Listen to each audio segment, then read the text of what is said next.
Assalamualaikum warahmatullahi wabarakatuh. Perkenalkan, nama saya Nur Afifah dengan NIM C05424043 dari kelas SIKC 4A.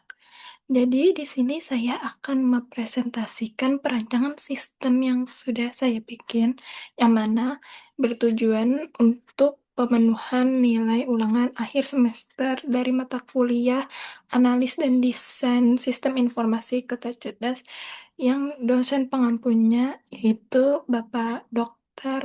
Reza Fauzan Eskom Engkom.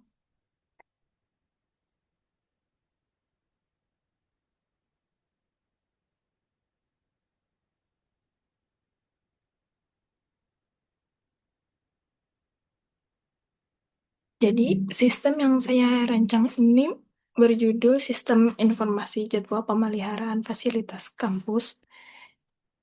Pertama, saya identifikasi aktor-aktor yang terlibat dalam sistem ini. Setelah saya identifikasi, ada terdiri 7 aktor, yaitu petugas pemeliharaan, kepala sarana dan prasarana, mahasiswa, dosen, teknisi, pimpinan kampus, dan admin sistem. Setelahnya, saya identifikasi kira-kira permasalahan apa saja yang dialami para aktor ini.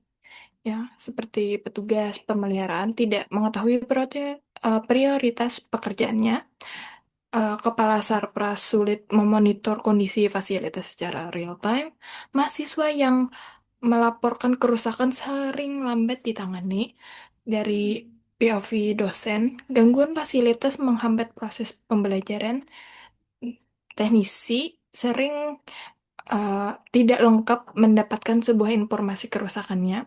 Pimpinan kampus juga sulit mendapatkan laporan yang akurat, dan admin sistem yang kesulitan mengatur jadwal manual dan data pemeliharaan.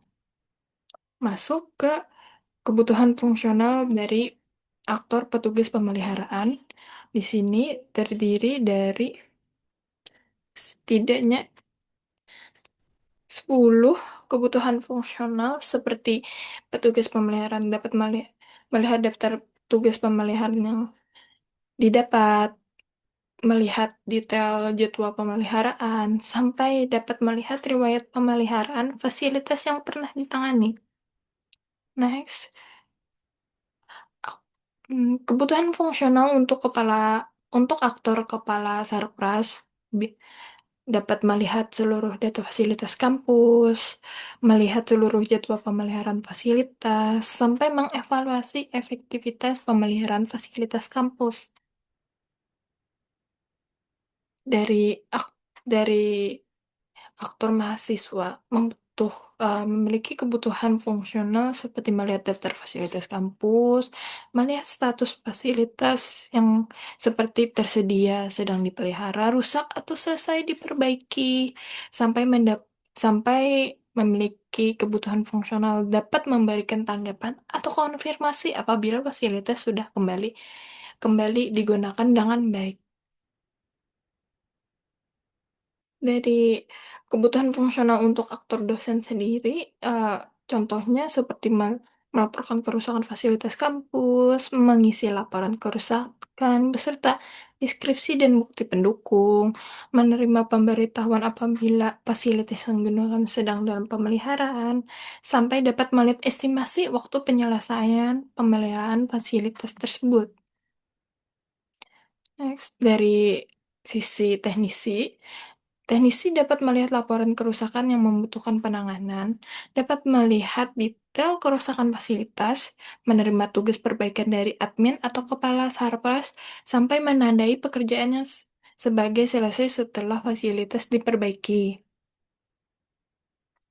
Dari pimpinan kampus, ya, kira-kira kebutuhan fungsionalnya dapat melihat ringkasan kondisi fasilitas kampus, melihat laporan pemeliharaan fasilitas kampus, melihat grafik atau rekap jumlah fasilitas rusak sedang diperbaiki dan selesai diperbaiki, sampai pimpinan kampus dapat menggunakan laporan sebagai dasar pengambilan keputusan terkait pengadaan atau perbaikan fasilitas.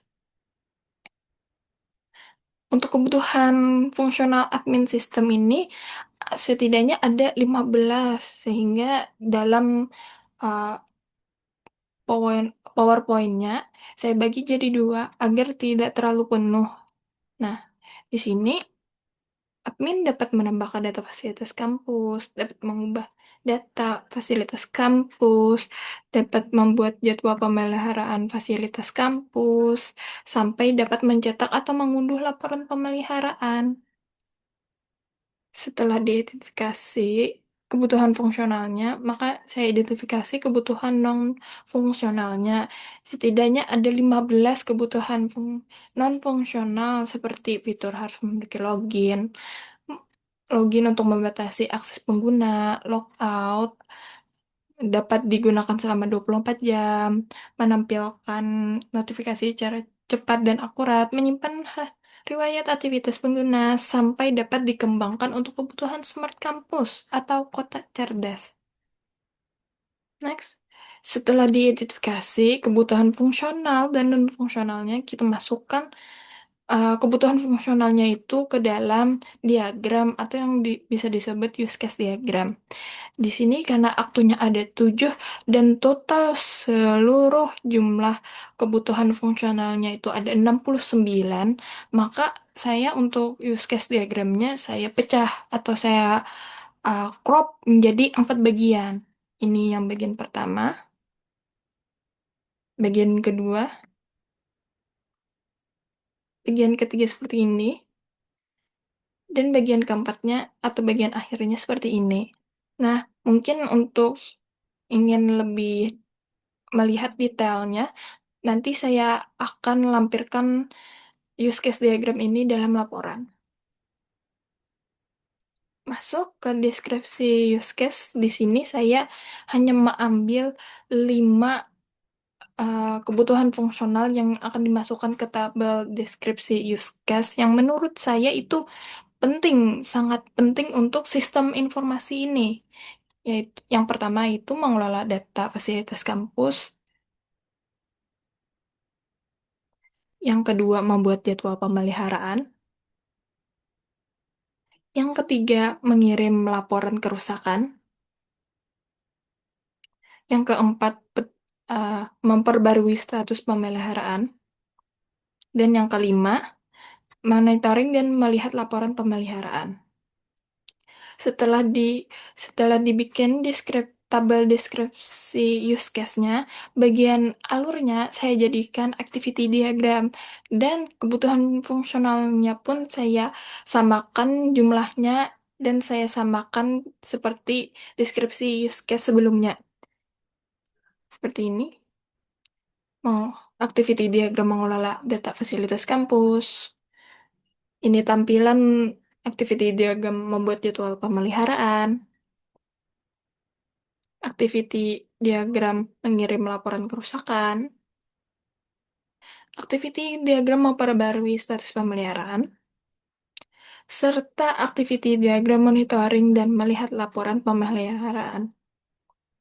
Ya, sekian yang saya dapat presentasikan dari sistem informasi yang sudah saya rancang. Karena saya masih sangat awam di perancangan sistem informasi, saya harapkan yang melihat video ini bisa memberikan saran, kritik, masukan untuk ke depannya bisa berkembang lebih baik.